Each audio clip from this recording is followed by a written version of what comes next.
¿Quién es el que tiene más caja? El que vende merca. Fer, lo sumamos a Jorge Alperín, que ya está aquí con nosotros. Bienvenido. Gracias por venir, Gracias, Jorge, a ver, querido. una primera mirada sobre lo que sucede en Rosario, ¿no?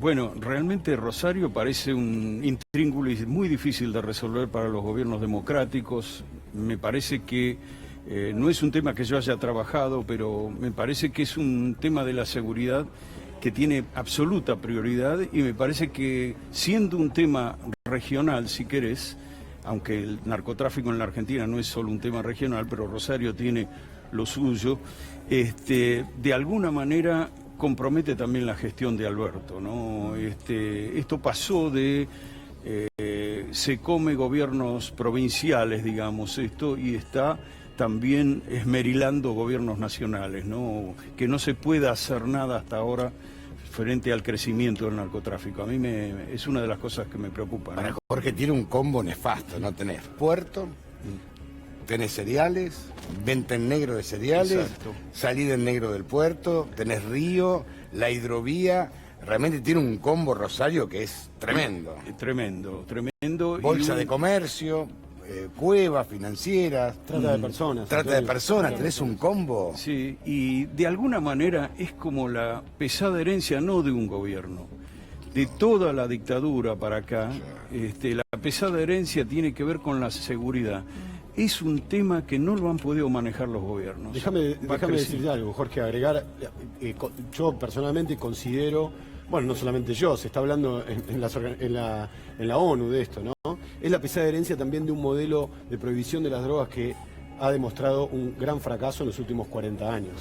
Esta persecución lo único que genera es más muertes, baños de sangre por la disputa, por el territorio, se muere muchísima más gente por esto que por el consumo de la sustancia. Sí. Entonces hay que revisar urgentemente el modelo y apuntar a un nuevo paradigma.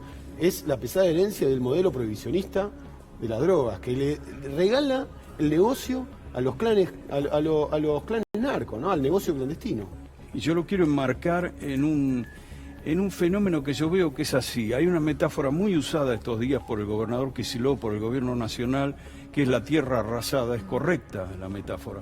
Pero hay una metáfora todavía más ajustada que esa, que yo veo al aplicarlo a la mirada a distintos fenómenos. Ese es uno de ellos, y la metáfora de el campo minado.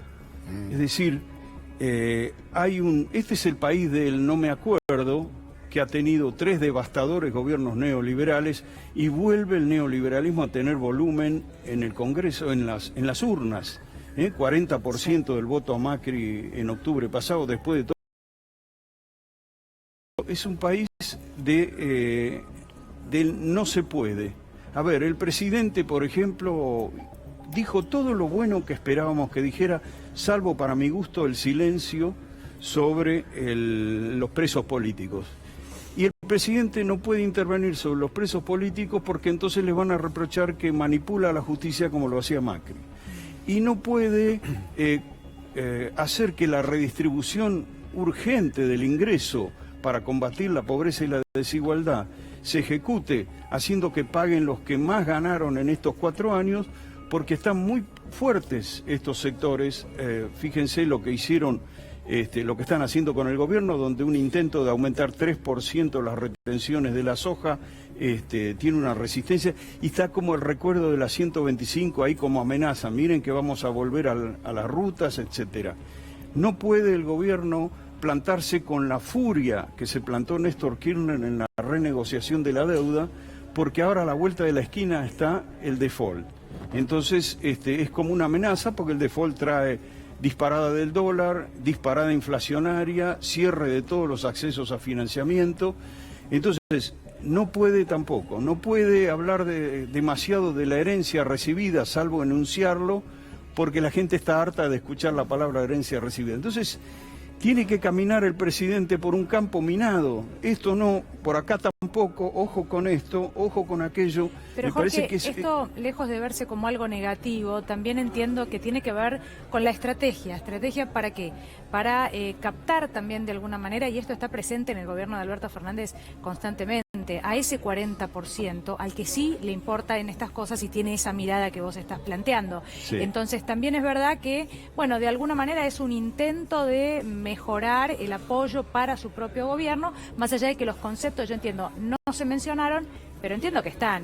No, sin Eso duda, no se discute. pero tiene que estar cuidando a cada paso como un campo minado, y me parece que ese era el propósito de los gobiernos neoliberales, que es destruir toda alternativa de políticas autónomas en los países.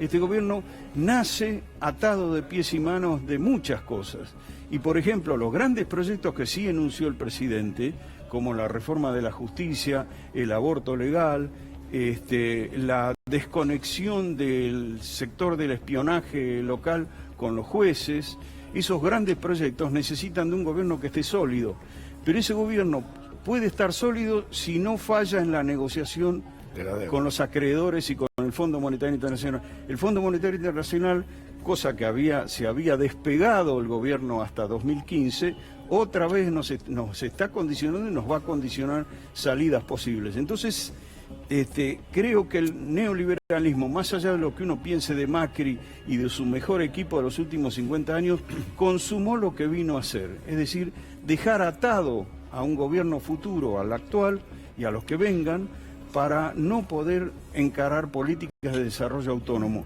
Creo que Alberto está haciendo un equilibrio muy delicado en medio de todo eso. Saludamos todos los anuncios positivos que se han podido hacer y nos preocupa muchísimo porque los acreedores de hoy, insisto, no son los del 2003, están mucho más concentrados.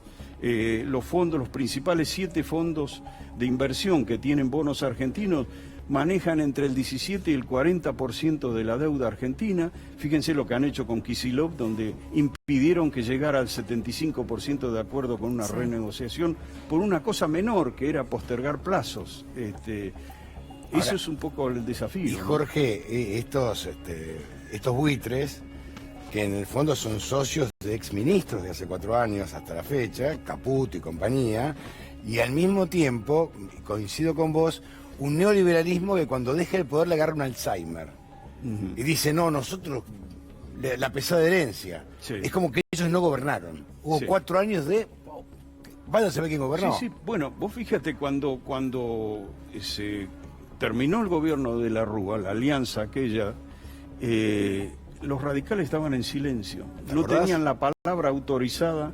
Hoy están en la tribuna, como si nada hubiera pasado en estos 4 años, como si no tuvieran no sé qué ninguna... es peor, ¿no? Porque en realidad hoy escuchamos a los que decían algo diferente hace menos de un año, Claro. contradecirse ante los medios, y hay gente que tal vez olvidó lo que decían antes, ¿no? Entonces, Sí, O ahora citan hablan de Es Wikipedia, todavía o más citan peligroso, Wikipedia, claro, por Sí, ejemplo. sí, y hablan de Tienen el irresponsabilidad. de citar ellos. Wikipedia. Es realmente una caradurez, Claro. pocas veces vista, y de una Bueno, ignorancia. Ese margen que sí tuvo el gobierno de Néstor Kirchner, que nació con problemas de legitimidad por lo que hizo Menem, de no presentarse a la segunda vuelta, ese margen no lo tiene Alberto. Es decir, y tiene un 40% que está que ha votado la otra alternativa, pese a todo lo que sucedió, y tiene un neoliberalismo que está siempre esperando volver. Tiene los acreedores que están concentrados, que saben que algún día vuelve un gobierno de derecha y les paga sin chistar como hizo Macri. Digo, son desafíos terribles que hay cosas a favor. El FMI tiene un planteo distinto que en otro momento, reconoce una deuda insostenible. Difícilmente con eso haya un Griesa que en un tribunal falle como lo hizo aquel juez. Hay cosas a favor, digamos, hay un consenso distinto. Hay apoyo al gobierno. Y también, Jorge, empezar a investigar por una vez en la historia argentina a cada funcionario que contrajo deuda. Y más en este caso que tenían el doble comando. Estaban acá contrayendo deuda con sus ex empleadores, ¿no? Empezar a investigarlo de una vez por todas. Así es, así es. ¿Se podrá investigar? ¿Se podrá ir a fondo? Ojalá. ¿Querrá el Fondo Monetario que investiguemos Ojalá. a fondo? Ojalá. ¿Que los compromete también a ellos? Claro. Pero ojalá. Son preguntas que yo me hago y que me preocupan Pero mucho. sería bueno que se haga una vez por todas. La causa Ballesteros Sí. duerme el sueño de los justos Sí, y sí, se habla sí. de una deuda pagada como 20 veces. Acá, que estamos a punto de pagarla, empezar a ver, bueno, cómo se contrajo esta deuda. Sí. Este doble comando, ¿por qué Caputo le pidió a su ex empleador plata prestada? Sí. Y le pidió el fondo para devolvérsela. Entonces hay que empezar a ver esto de una Ahora, vez por esa todas. investigación compromete muchos sectores, no solo los funcionarios macristas. Hagámosla. Ayer el jefe de gabinete, Santiago Cafiero, anunció que en 15 días van a publicar, o por lo menos hacer trascender, la lista de las personas que fugaron Claro. el dinero. Que lo hagan. Quiénes son y qué van a hacer después, ¿no? Sí, por eso, digamos que hay una correlación de fuerza. A ver, lo dijo alguna vez Paolo Roca, unos años ya instalado Kirchner, varios años después dijo, Kirchner nos tomó desprevenidos, estábamos un poco dispersos, golpeados, porque habían echado en helicóptero a un gobierno. Las condiciones históricas de la Argentina y la experiencia del dolor que fue que reventara todo por el aire, llegar al final a Macri. Y ese dejarlo llegar al final, en parte sostiene la soberbia con que todavía reaccionan como Sí. que, y si nos fuimos con un 40% de los votos, tenemos palabra autorizada.